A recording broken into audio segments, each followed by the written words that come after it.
नमस्कार दोस्तों, स्वागत है आपका आज की बेहद बड़ी और जरूरी खबरों में। लेकिन खबर में आगे बढ़ने से पहले अगर आप भी भाजपा सरकार का विरोध करते हैं तो आप अभी इस वीडियो को लाइक कीजिए और इस लाल बटन को दबाकर चैनल को फ्री में सब्सक्राइब करके घंटी बजाइए और कमेंट सेक्शन में लिखें जय हिंद।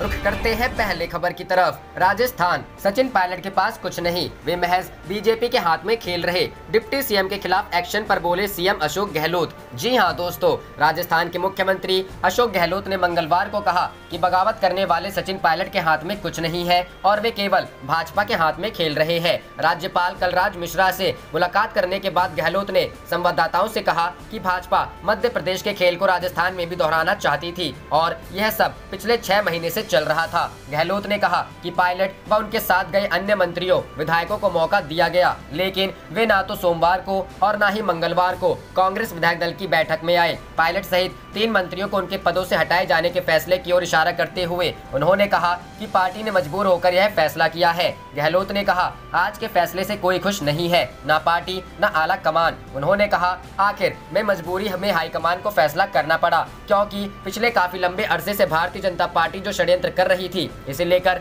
मैंने कई बार आगाह किया था कि षड्यंत्र बहुत बड़ा है, हॉर्स ट्रेडिंग का षड्यंत्र है, जिससे हमारे किसी नेता को फंसना नहीं चाहिए। यह पिछले 6 महीने से चल रहा था और हम सबको जानकारी थी। हम जानते थे कि यह बहुत बड़ा है, हॉर्स ट्रेडिंग हो रही है और यह चलता रहा और जो स्थिति आज पहुंची है उसी कारण पहुंची है। बकौल गहलोत, हमारे कुछ साथी गुमराह होकर चले गए। दिल्ली के अंदर बीजेपी के मंसूबे पूरे नहीं हुए। उन्होंने जो कुछ भी खेल खेला था धनबल के आधार पर, जैसे कर्नाटक के अंदर, मध्य प्रदेश के अंदर, राजस्थान में, वही करना चाहते थे वे लोग। खुला खेल था और मैं समझता हूं कि उस खुले खेल में वे लोग मात खा गए, क्योंकि जनता भी समझ गई है। सीएम के मुताबिक जनता का बहुत बड़ा प्रेशर है विधायकों पर, जो गए हैं वहां उन पर बहुत बड़ा प्रेशर है कि आपको हमने चुनाव जिताकर भेजा 5 साल के लिए। मध्य प्रदेश में भी यही हो रहा है कि आप 5 साल के लिए जीत कर गए, 1.5 साल में वापस क्यों आ रहे हो। तो यह जो स्थितियां बनी है देश के अंदर, बहुत खतरनाक स्थिति है। रुख करते हैं अगली खबर की तरफ। 7 दिन के अंदर घर वापस लौटेंगे बिग बी और अभिषेक बच्चन।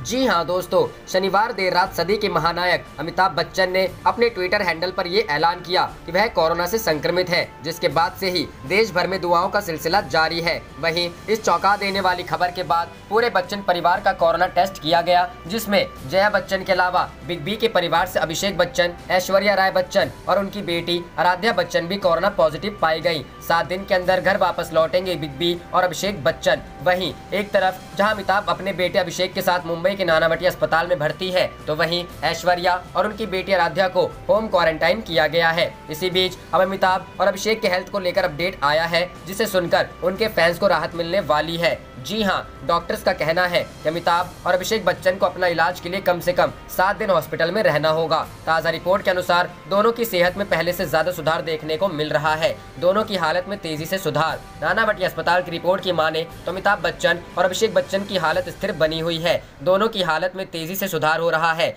दवाओं का तेजी से असर हो रहा है। नानावटी अस्पताल लगातार उनकी देखभाल में लगा हुआ है। वहीं अमिताभ अभिषेक की सेहत में सुधार को देखते हुए डॉक्टरों ने कहा कि अब इलाज में सख्ती की जरूरत नहीं, क्योंकि दोनों की रिकवरी तेजी से हो रही है। ऐसे में डॉक्टर्स की खास टीम हर घंटे बिग बी और अभिषेक की जांच कर रही है।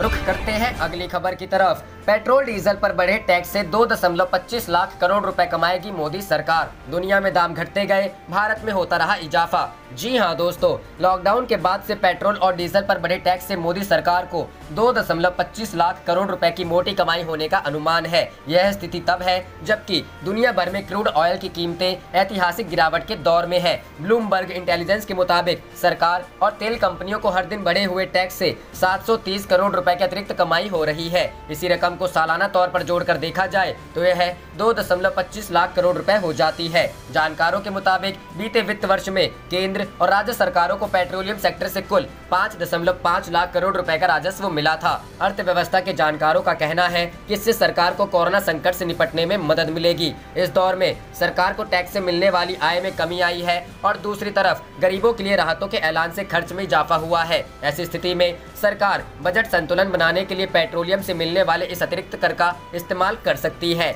मई में ही केंद्र सरकार ने डीजल पर एक्साइज ड्यूटी में 13 रुपए और पेट्रोल पर 10 रुपए का इजाफा किया था। इस बढ़ोतरी के साथ ही भारत पेट्रोलियम पर सबसे ज्यादा 69% टैक्स लगने वाला देश बन गया है। यही नहीं, मोदी सरकार ने रोड सेस भी 8 रुपए प्रति लीटर पेट्रोलियम प्रोडक्ट्स पर बढ़ाया है।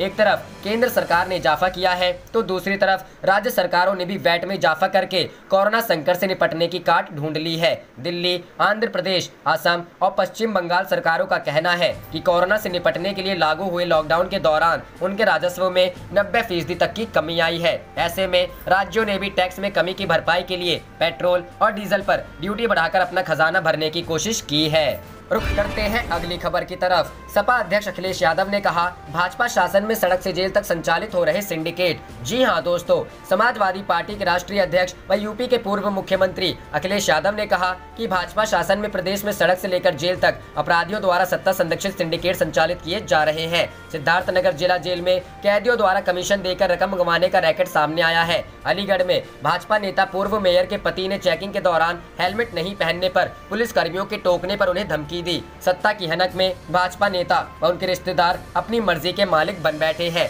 जिन्हें कानून का कोई डर नहीं है। सपा अध्यक्ष ने अखिलेश यादव ने मंगलवार को जारी बयान में कहा कि भाजपा राज बेटियों के लिए काल साबित हो रहा है। नोएडा के बोर्डिंग स्कूल में नाबालिग से दुष्कर्म के बाद शव को लटका दिया गया। परिवार को बिना बताए शव का अंतिम संस्कार कर दिया गया। प्रयागराज में दारोगा के 2 बेटों ने दोस्तों संग मिलकर एक किशोरी से दुष्कर्म किया। सपा अध्यक्ष ने कहा कि सपा सरकार के कार्यकाल में विश्व स्तरीय यूपी डायल 100 की व्यवस्था की गई थी, जिसका इस्तेमाल अपराध नियंत्रण में ही नहीं किया जा रहा है। अपराधियों को राजनीति में आने से रोकना चाहिए। सपा अध्यक्ष ने अखिलेश यादव ने कहा कि कोरोना संकट काल में सरकार लोगों में सुरक्षा, रोजगार और भविष्य के प्रति सकारात्मक रवैया दिखाने में पूरी तरह विफल रही है। रुख करते हैं अगली खबर की तरफ। भाजपा कार्यालय में कोरोना का कहर, 75 नेता व कार्यकर्ता संक्रमित। जी हां दोस्तों, बिहार भाजपा के प्रदेश कार्यालय में कोरोना संक्रमित लोगों का आंकड़ा 75 से अधिक बताया जा रहा है। कोरोना से संक्रमित मरीजों में पार्टी के कई नेता और कार्यकर्ता शामिल हैं। मीडिया रिपोर्ट के अनुसार 1 दर्जन से अधिक पदाधिकारी कोरोना से संक्रमित हो गए हैं। संगठन महामंत्री, प्रदेश महामंत्री को कोरोना हुआ है। एक प्रदेश उपाध्यक्ष को भी कोरोना होने की सूचना है। इतनी बड़ी संख्या में नेताओं और कार्यकर्ताओं के संक्रमित होने से भाजपा की परेशानी बढ़ गई है। उल्लेखनीय है कि बिहार में इसी साल चुनाव होना है। कार्यालय में लगातार बैठकें होती रहती हैं। वर्चुअल बैठक और वर्चुअल रैली जैसे कार्यक्रम भी इसी कार्यालय से संचालित होते हैं। इस बीच पूर्व सांसद और जाप प्रमुख राजेश रंजन उर्फ पप्पू यादव ने ट्वीट कर कहा है कि भाजपा के प्रदेश कार्यालय में 75 कोरोना पॉजिटिव मरीज मिले हैं। क्या बिहार में यह तबलीग का दफ्तर है? यहाँ मौलाना साद कौन है? पप्पू यादव ने आगे लिखा है कि क्या छोटा मोदी है मौलाना साद? बाढ़ में वर्चुअल रैली कर कोरोना फैलाया जा रहा है।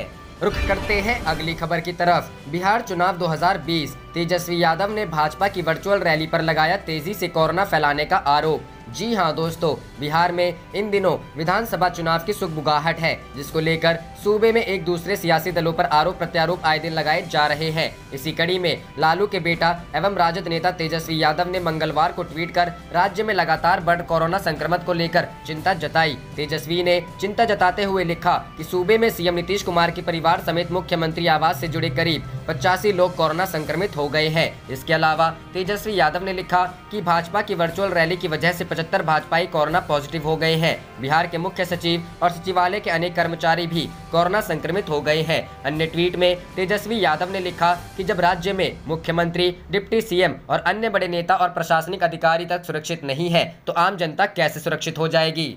रुख करते हैं अगली खबर की तरफ। कोरोना पर राहुल गांधी का ट्वीट, इस हफ्ते 10 लाख पार कर जाएगा आंकड़ा। जी हां दोस्तों, देश में कोरोना वायरस की रफ्तार अब बेकाबू हो गई है और हर 4 से 5 दिन के अंदर 1 लाख नए मामले सामने आ रहे हैं। इस बीच कांग्रेस नेता राहुल गांधी ने एक बार फिर इस मसले को उठाया है और सवाल खड़े किए हैं। बुधवार को कांग्रेस नेता राहुल गांधी ने ट्वीट कर लिखा कि इस हफ्ते हमारे देश में कोरोना वायरस के कुल केस की संख्या 10 लाख का आंकड़ा पार कर लेगी। आपको बता दें कि कांग्रेस नेता राहुल गांधी लगातार कोरोना संकट को लेकर केंद्र सरकार पर निशाना साध रहे हैं। फिर चाहे लॉकडाउन की नाकामी हो या फिर 21 दिन की लड़ाई में फेल होने की बात, राहुल की ओर से अक्सर सोशल मीडिया का सहारा लेकर केंद्र सरकार पर निशाना साधा जा रहा है।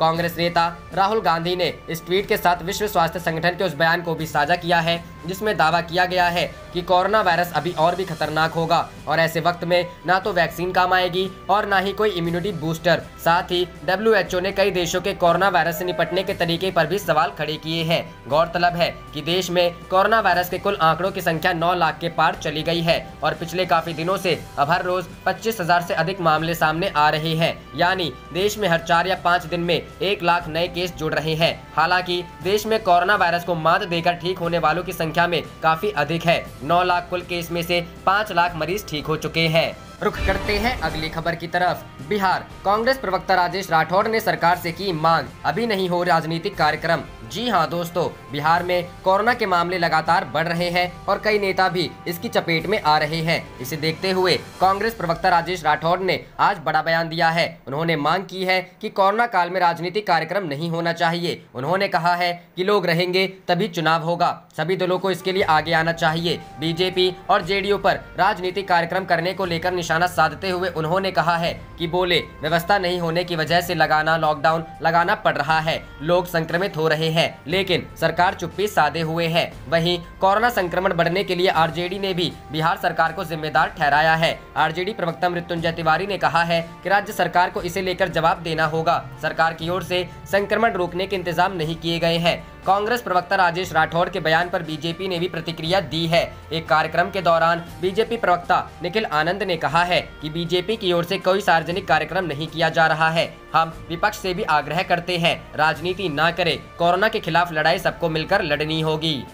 रुख करते हैं अगली खबर की तरफ। सीबीएसई 10th रिजल्ट 2020, एचआरडी मंत्री ने की घोषणा, कल जारी होगा सीबीएसई 10वीं रिजल्ट। जी हां दोस्तों, सीबीएसई 10वीं रिजल्ट कल cbse.nic.in, cbse-results.nic.in और results.nic.in पर जारी होगा। मानव संसाधन विकास मंत्री रमेश पोखरियाल निशंक ने घोषणा की है कि सीबीएसई कक्षा 10वीं के नतीजे बुधवार 15 जुलाई को जारी किए जाएंगे। उन्होंने सभी स्टूडेंट्स को शुभकामनाएं भी दी है। 12वीं की तरह 10वीं भी रिजल्ट में टॉपरों का ऐलान नहीं किया जाएगा। सीबीएसई ने कोरोना वायरस के कारण उत्पन्न परिस्थितियों को देखते हुए इस वर्ष मेरिट सूची जारी नहीं करने का निर्णय लिया है। 10वीं के करीब 18 लाख बच्चे बेसब्री से अपने नतीजों का इंतजार कर रहे हैं। छात्र छात्राएं अपना रिजल्ट सीबीएसई की वेबसाइट के अलावा उमंग ऐप और डिजी रिजल्ट्स ऐप में भी चेक कर सकेंगे। इसके अलावा वीआरएस सिस्टम और एसएमएस भेजकर भी अपना रिजल्ट चेक कर सकेंगे। सीबीएसई ने सोमवार को बिना सूचना दिए 12वीं कक्षा का परीक्षा परिणाम जारी कर सबको चौंका दिया था। 12वीं में 88.78% बच्चे पास हुए हैं।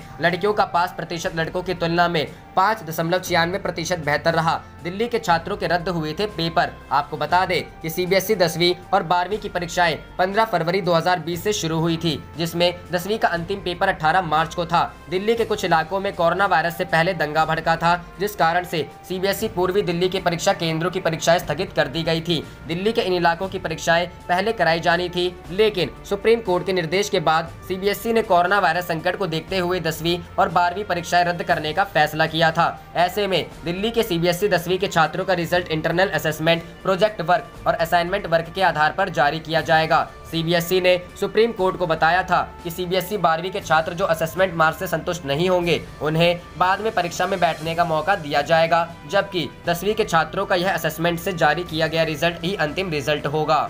रुख करते हैं अगली खबर की तरफ। सचिन पायलट समेत 3 मंत्री बर्खास्त, प्रदेश अध्यक्ष पद भी छीना गया। जी हां दोस्तों, राजस्थान के सियासी संकट में मुख्यमंत्री अशोक गहलोत का पलड़ा भारी दिख रहा है। कांग्रेस विधायक दल की बैठक में विधायकों ने अशोक गहलोत को अपना नेता माना और उप मुख्यमंत्री सचिन पायलट के खिलाफ कार्रवाई करने की मांग की। इसके बाद राजस्थान मंत्रिमंडल से सचिन पायलट और उनके 2 करीबी मंत्रियों को बर्खास्त किया जा रहा है। सचिन पायलट को मंत्रिमंडल से बर्खास्त किए जाने के साथ ही कांग्रेस प्रदेश अध्यक्ष के पद से भी हटा दिया गया है। उनकी जगह पर शिक्षा मंत्री गोविंद सिंह डोटासरा को प्रदेश अध्यक्ष बनाया गया है। सचिन पायलट के अलावा विश्वेंद्र सिंह और रमेश मीणा को मंत्रिमंडल से बर्खास्त कर दिया गया है। कांग्रेस प्रवक्ता रणदीप सिंह सुरजेवाला ने सचिन पायलट को प्रदेश अध्यक्ष के साथ ही मंत्री पद से हटाए जाने का ऐलान किया। सुरजेवाला ने कहा कि पायलट के साथ ही विश्वेंद्र सिंह और रमेश मीणा को भी मंत्री पद से हटाया जा रहा है। सुरजेवाला ने कहा कि कांग्रेस विधायक पायलट के खिलाफ कार्रवाई की मांग कर रहे थे। रुख करते हैं अगली खबर की तरफ। शिवसेना के मुखपत्र सामना में बीजेपी और सचिन पायलट पर साधा गया निशाना। जी हां दोस्तों, शिवसेना के मुखपत्र सामना में राजस्थान के मुद्दे को लेकर बीजेपी और राज्य के उप मुख्यमंत्री सचिन पायलट पर निशाना साधा गया है। सामना में लिखा है कि एक और जहां देश कोरोना संकट से जूझ रहा है, भारतीय जनता पार्टी ने कुछ अलग ही उपद्रव मचाया हुआ है। इस दौरान भाजपा ने मध्य प्रदेश में कांग्रेस की कमलनाथ सरकार गिराई। अपनी जीप पर लगे खून के पचने के पहले ही राजस्थान में गहलोत सरकार को गिराकर डकार लेने की स्थिति में भाजपा दिख रही है, लेकिन यह संभव नहीं लगता।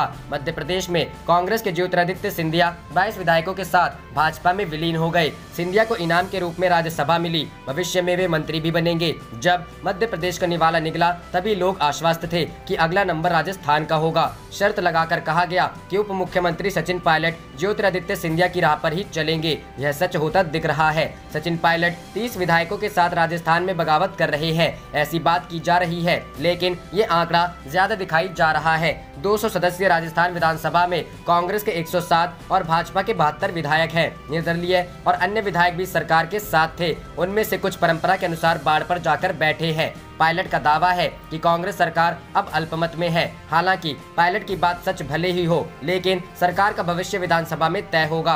विधायक दल के नेता और मुख्यमंत्री अशोक गहलोत द्वारा बुलाई गई कांग्रेस विधायकों की बैठक में 10 से 12 पायलट समर्थक विधायक भी शामिल थे। इसलिए विधानसभा में सिरों की गिनती के बाद ही वास्तविक संख्या ज्ञात होगी। जब तक विधायकों के सिर ठीक से नहीं गिन लिए जाते, तब तक भारतीय जनता पार्टी खुलकर कुछ नहीं करेगी। भारतीय जनता पार्टी इसके लिए खुलकर कुछ नहीं कर रही है, लेकिन सरकार को अस्थिर करने के लिए पर्दे के पीछे से उनका राष्ट्रीय कार्य चल ही रहा है। फिलहाल भाजपा के दृष्टिकोण से पायलट का बच्चों वाला खेल कांग्रेस का एक आंतरिक मुद्दा है और इससे उनका कोई लेना देना नहीं है। जब ज्योतिरादित्य सिंधिया को अपने में मिलाया, उस समय भी यह भाजपा के लिए एक आंतरिक मुद्दा था और अब पायलट का खेल भी एक आंतरिक मुद्दा है। महाराष्ट्र में भाजपा ने अजीत पवार को साथ लेकर अल सुबह ही शपथ विधि कर ली, तब भी वो राकांपा का आंतरिक मामला था। रुख करते हैं अगली खबर की तरफ। राजस्थान में सियासी नुराकश्ती से महाराष्ट्र सरकार अलर्ट, सीएम उद्धव से मिले पवार। जी हां दोस्तों, राजस्थान में राजनीतिक घटनाक्रम के बीच महाराष्ट्र में चल रही गठबंधन की सरकार भी अलर्ट हो गई है।